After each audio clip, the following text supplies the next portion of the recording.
Всем привет! Сегодня у нас вторая часть, посвященная доработкам и улучшению вида масштабных копий. Я вам продемонстрирую грузовые и легковые автомобили с установленными регистрационными номерными знаками из фототравления от студии Microdesign. И в первой части я вам показывал как отечественную технику, так и иномарки. Сегодня мы рассмотрим преимущественно советские и российские автомобили. А ближе к концу видеоролика я покажу потенциальных претендентов на установку номеров из наборов, и вы в комментариях можете написать, какие комбинации букв и цифр, по вашему мнению, наиболее подходят под определенный тип масштабной копии. И для тех, кто не смотрел первую часть, покажу, что из себя представляют данные наборы. Их у меня несколько штук. Они довольно дорогие, но, на мой взгляд, стоят заявленных денег. Они украшают вид самой модели, и эти наборы можно приобрести во многих крупных российских модельных магазинах. В Европе подобных наборов я в продаже не встречал. И первый тип — это советские номера образца 46 года, желтый фон, черные буквы и цифры, и уже установил 3 комплекта. Первый пошел на ГАЗ-63 от Автоистории, второй на сидельный тягач ЕАЗ. Эти модели я демонстрировал в первой части, и третий набор установил на сидельный тягач МАЗ-200. Мы его сегодня рассмотрим. А остальные наборы пока что не придумал, куда устанавливать и как я ставил регистрационные номерные знаки. Искал фотографии в интернете настоящих прототипов, смотрел, какая у них комбинация букв и цифр, и номера устанавливал не бездумно, а все же старался их ставить, как они могли выглядеть на настоящих автомобилях. Но, конечно, здесь преимущественно фантазийный набор букв и цифр, хотя бывают и настоящие номера, и некоторые номера копируют те, которые вы могли видеть в старых советских фильмах. И второй набор — это тоже номера 46 года, только уже белые буквы и цифры на черном фоне. И тут присутствуют как номера для гражданской техники, так и для военной. И вы как раз можете заметить, у некоторых знаков спереди идут буквы, а потом цифры, а на некоторых сначала идут цифры, а потом буквы. И некоторые номера я тоже вам уже демонстрировал на моделях ГАЗ-63А от ССМ и КРАС от нашего автопрома. И некоторые номера покажу на сегодняшних масштабных копиях. Следующий тип — это номера образца 65 года, чуть крупнее. И некоторые номера я хотел поставить на иномарки, но не нашел подходящих моделей, потому что преимущественно у дорогих масштабных копий номера идут уже с завода. И на одну модель от NEO я ставил московские номера, и, возможно, поставлю один комплект на американский автомобиль. И, конечно, можно поставить номера и на другие масштабные копии, но опять же, в советское время преимущественно на иномарках были дипломатические номера, а их здесь попросту нет. Следующий комплект — это уже номера образца 1977 года, и отсюда взял только один единственный номерной знак и поставил его на бортовой грузовой автомобиль ЗИЛ-130 от Автоистории. И, возможно, оставшиеся я поставлю на другие ЗИЛы от Костромы. И также хочу поставить некоторые номерные знаки на пожарную технику, но вот не знаю, было ли в советское время у пожарных машин определенная комбинация букв и цифр. Кто знает, тоже напишите в комментариях, и какие из этих номеров могут подойти под пожарные советские автомобили. Еще одни номерные знаки, только уже современные. Представлены синие номера для полицейских и милицейских машин. Поставил 2 комплекта на «Газели» от «Агат» и обычные номера. И отсюда взял, по-моему, 6 комплектов и установил их на грузовики. Как раз большую часть мы сегодня посмотрим. И последний тип — это военные номера. И отсюда взял только один комплект и поставил его на сидельный тягач КАМАЗ от Автоистории. Ну, давайте посмотрим на сами масштабные копии. И первый автомобиль — это УАЗ Хантер от Автобан. И на этой модели у меня изначально стояли самодельные номера, распечатанные на принтере, но решил поставить улучшенный тип. И, конечно, модель с ними смотрится намного презентабельней. Вполне хорошая масштабная копия, и не так давно я на нее делал детальный видеообзор, и, по-моему, тогда она еще стояла на старых номерах. Следующий автомобильчик — это автоцистерна на шасси ГАЗ-66 от Model Pro. Тоже поставил регистрационные номерные знаки, на этот раз черные. И, конечно, не хватает дублеров на автобусах и грузовиках. Мне об этом писали в первой части, но у меня нету подходящих декалей. Если вы изготавливаете что-то подобное, то можете со мной связаться. Мы обсудим о том, какие номера мне нужны, как их можно получить, как оплатить. И тогда в следующей части я могу вас упомянуть как изготовителя подобных декалей. Тоже вполне хорошая масштабная копия, и, конечно, номера сильно украшают вид модели. Посмотрим сидельный тягач МАЗ-200 от Автоистории. На этот грузовик я поставил покрышки от Maestro Models, резина Ultra Grip и желтые номерные знаки. Можно поставить и черные номера, и у меня одно время на этом грузовике стояли другие покрышки, по-моему, ИЯВ-12Б, но решил поставить вот такие. Возможно, в будущем их еще раз поменяю, потому что один комплект я хочу поставить на самосвал от ССМ, и у меня попросту нету больше покрышек, а в основном в том месте, где я заказываю модели из России, их никогда нет в наличии. И, конечно, если поставить покрышку, то она закрывает задний номер, и можно его перенести в другое место, например, на раму, но оставлю уже в таком виде. Еще один сидельный тягач КАМАЗ от Автоистории в дилерской упаковке. Не самая удачная модель в плане покраски и сборки.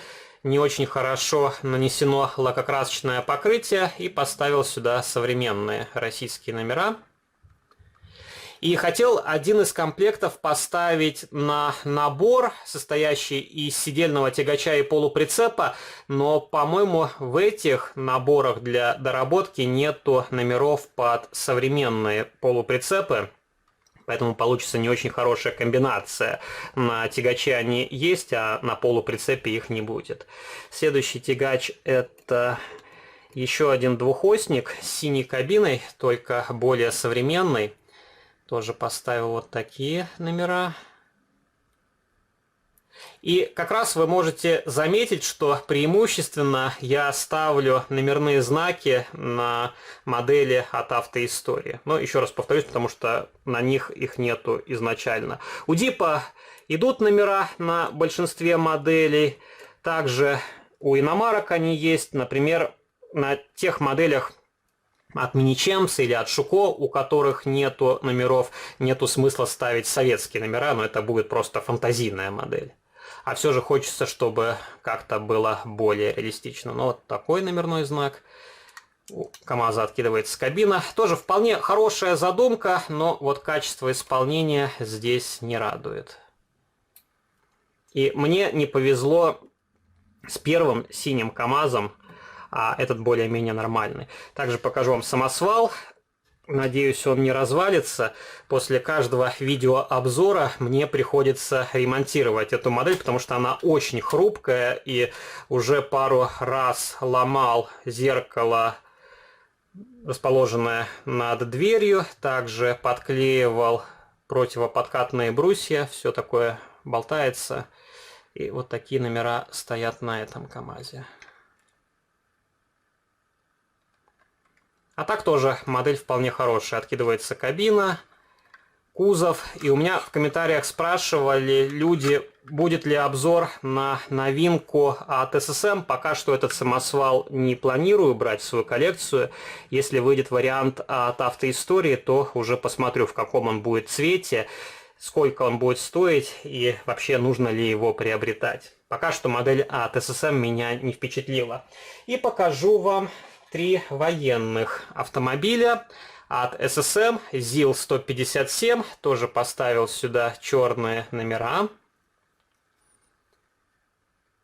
Сзади.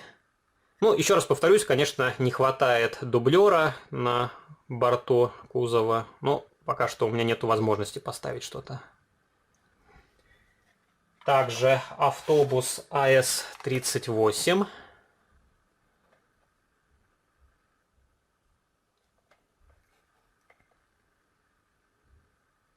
Сзади номер.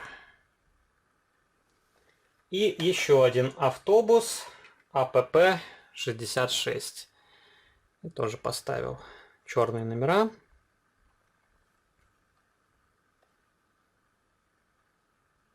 И согласитесь, они сильно украшают вид масштабной копии. Она смотрится более симпатично. И почему SSM изначально не может их ставить, для меня остается загадкой. И, кстати, когда я перебирал свои модели, то наткнулся на топливозаправщик ЗИЛ-157, и у него уже изначально были установлены номера.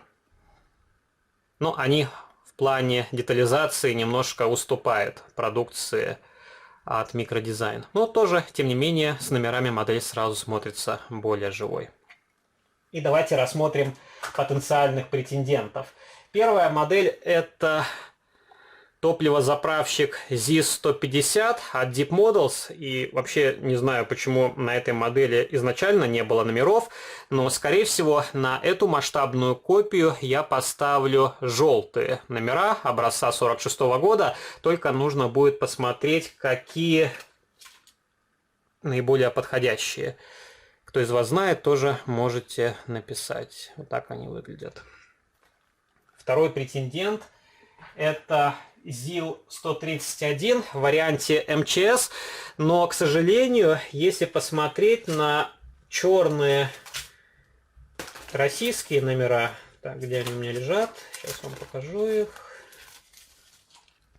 то здесь нету номеров для машин МЧС, а ставить с другой комбинацией цифр будет не совсем реалистично. Поэтому тоже хотел поставить на него красивые номера, но пока что ничего не придумал.